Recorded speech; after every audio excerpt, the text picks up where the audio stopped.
If you want to start designing but don't know where to begin, this video will show you how to use Canva even if you're a complete beginner. Let's open Canva and I'll show you the interface. A lot of beginners think graphic design is difficult and requires complicated software.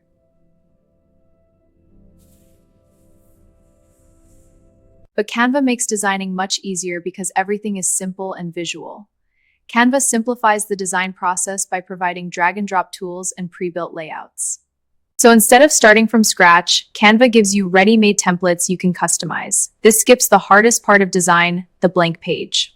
You just pick a template and make it your own. Step 1 is choosing a template that matches the type of design you want to create.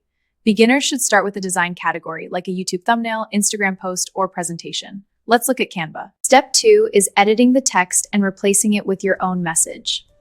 Users can quickly change text using Canva's drag and type editing system.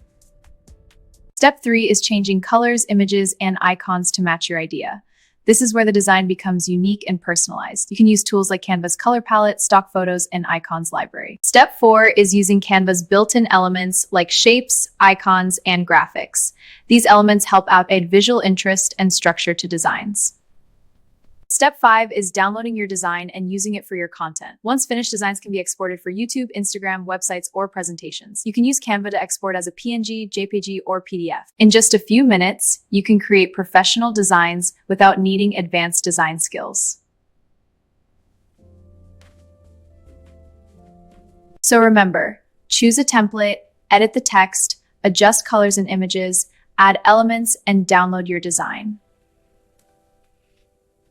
If you want more beginner-friendly tutorials about AI tools and design, subscribe to the channel for more videos like this.